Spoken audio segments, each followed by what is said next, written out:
Hey everyone, this is another Guild Wars 2 video, and today we are going to visit a fun topic. A lot of you guys well, I say a lot, got some positive feedback on my Guild Wars 2 What I Hate About You video, but it seemed like some people did not enjoy that sentiment and didn't pick up on the good things that I had to say about the game in that video. So I just wanted to make a follow-up video to that. It's going to be called Guild Wars 2, What I Like About You. So I didn't intend on everyone taking that video as oh, he thinks it's a terrible game or whatever. That was definitely not my intention. Um, I think it's a great game. I have a lot of fun in it. It's probably the most played game as of recently for me. I don't play it on stream too often or make a lot of videos on it because I'm not really the most knowledgeable on this game, if I'm being completely honest, and I'd rather not make videos that I'm guessing or pretending to know. There's plenty of creators out there that know a lot more about this game than me and play this game a lot more than me that you should be listening to for like actual, hey, do this, and hey, check this out. Uh, my videos in general tend to be more commentary anyway, but with all that said, just wanted to jump in and kind of talk about the things I like about the game because there is a lot to like here, even for a new person that's coming in that might be like a WoW vet or even an Elder Scrolls vet or whatever, right? Pick your poison. There's a lot here for you if you are an MMO player.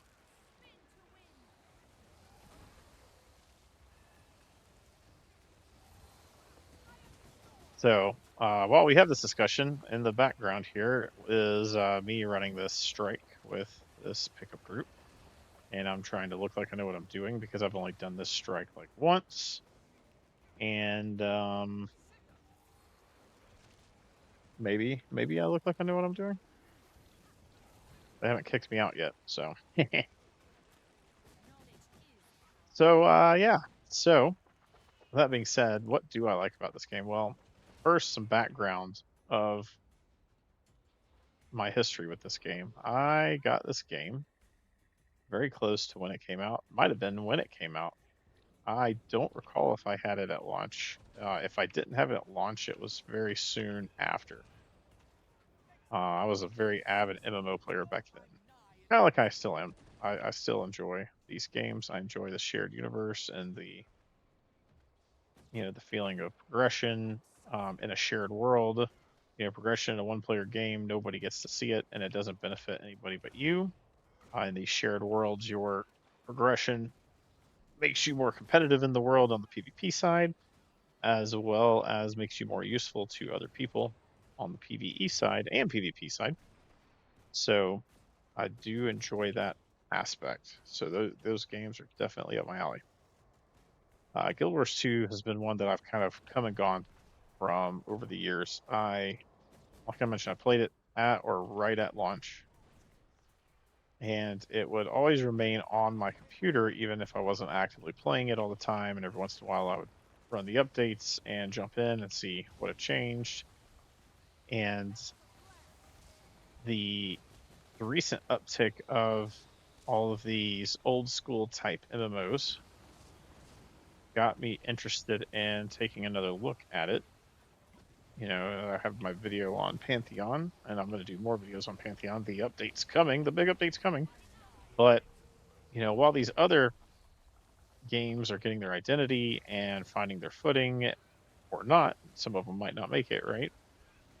All this early access stuff, you never know. But um, with that going on, I wanted to get into and play something that was a little more forgiving because my schedule doesn't lend a ton of time to really hardcore play much of anything right now.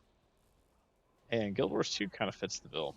I already had some maxed out characters. I just needed to kind of relearn how to play them and how to play certain roles and game modes, different things like that. So that's what I've been doing. Um, I've been gearing up and all of that exciting stuff. So what I like about the game, the biggest thing is what I just mentioned. You can pick it up and come back later. It's what is known as a horizontal progression game. What that means is the gear that you get today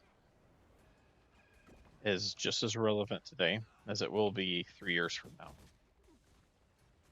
Now, new builds might come out and new ways to play your characters might come out, and with new expansions and things like that. And if you get those expansions, you can work towards those gear sets and things like that. But your character as it stands, when you take the break or whatnot, is completely viable when you get back. Now, there are balance changes and things like that. So it's not, if you pick a meta build now, 3 years from now, that likely won't be the meta build anymore, right? But your character is still viable and still do everything in the game.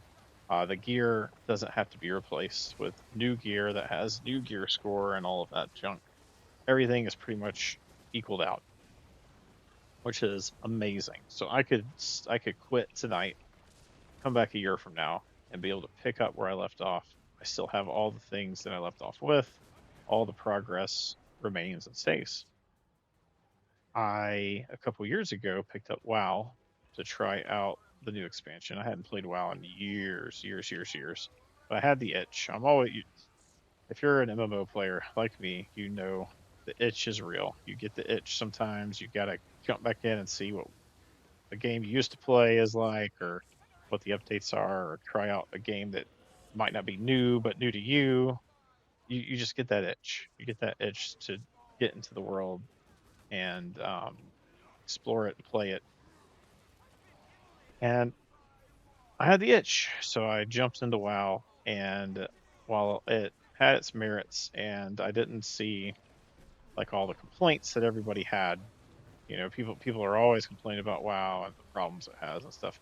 Well, I didn't see them immediately. They started to shine through as I progressed. The gear, obviously, the gear I had from years and years and years ago was completely useless, and it meant that I had to figure out how to get geared up for the current content. And then it's just this circular reasoning type thing of, all right, I got the gear, let's do the content, and then I need more gear to do more content, and more gear to do more content, and it's like a endless, unforgiving cycle of getting more gear so that I could do more difficult content. And in WoW, at least when I was playing it a couple years ago, the more content was the same content, just harder modes for the most part. So it was, it was a grind just to get the gear. There was all these hours you had to play to get the gear, and the problem with WoW is if you don't do the grind to get the gear is not relevant for very long once you get it. Right? There's the next season or the next expansion or the next whatever that's going to render everything you have absolutely useless, and everybody that gets the expansion or levels, uses a character level up and gets a automatic top level character is going to end up with green gear that's better than the epic or legendary or whatever gear that they had at the end of their previous time playing, which is maddening. It's absolutely maddening. So the cracks and the problems with that started to shine through very quickly, and it was a little disheartening. and it's not how I want to feel when I'm playing a game. That's one of the things that bothers me right now about our creators in this time gated, like you have to do this much damage in this amount of time. I'm I'm having to sacrifice doing things I want to do just to keep up with that, and that's not going to keep my attention long. And that's probably the last expedition I do. But cool, that's it for that. So that's one of the things that I like about this game. The other, some of the other things is the way you gear in this game is your choice. Whatever game mode you want, do it. There's a path to get your ascended gear in this game, and I might have talked about this before, but in this game, all right, look at that, got an item out of that. In this game, ascended gear is the top stat gear. There is a set of gear that's above ascended called legendary. The only difference is it's the stats are constantly selectable. With ascended gear, if you set it, set the stats in stone, to change them, you have to get some items. It doesn't cost that much, but it does cost something, right? And and then put them in the forge and you get the new item out. With legendary gear, you get to select it. I don't have any legendary gear. I'm just working toward ascended right now, and I'm happy with that. I don't play, or I'm not planning on putting that much hours into this game to where the legendary gear is going to be critical. Now, maybe one day will I get it? Maybe, maybe. Depends on if a Guild Wars 3 comes out or not, because there are rumors of that. But the gear here you can get in many different ways. So base, the base, the exotic gear, the gold gear, which is usable for almost everything in the game, is relatively cheap to acquire on the market. So, and the game also gives you a set of that gear. It's a generalist set. It has a little bit of every stat in it. And then if you want to focus in, and some builds use that, some builds thrive on that. If you want to focus in what you're doing, then you can pretty cheaply get the gear you need and be equipped to start doing pretty much all the content in the game. There's only a couple game modes that your gear really, really matters. Raids and fractals and world v world. Even the Q PvP in the game kind of it allows you to choose your build, like your items, and it skills everybody together. So there's not a gear benefit there. So there's a lot of stuff you can do in this game without having to max out your gear. But I want to max out my gear because I want to be a World v World fiend. I've already maxed it out on a Reaper. I'm using power stats. I'm trying to do condition stats on the leather side for the engineer and ranger. I had a power ranger, not power ranger like go power rangers, but a power ranger like stats. But I want to try something with condition with ranger too. And that's another cool thing about the Ascended gear. The Ascended gear is account bound, it's not soul bound. So I can throw this in my shared inventory stat, or I can put it in the bank and pull it out on another character. And I'm off to the races. And I have all the stats associated with the gear, and I can equip it, and life is good. So it's very alt friendly, and it's very this game respects your time, unlike any other modern MMO that we have currently. It really respects your time. It knows, hey, the big grind for Ascended gear, not everybody's cup of tea. The exotic gear is good enough for most of the things that you can do. So I really do enjoy that and the fact that you can get this gear in multiple ways. So I just did a raid.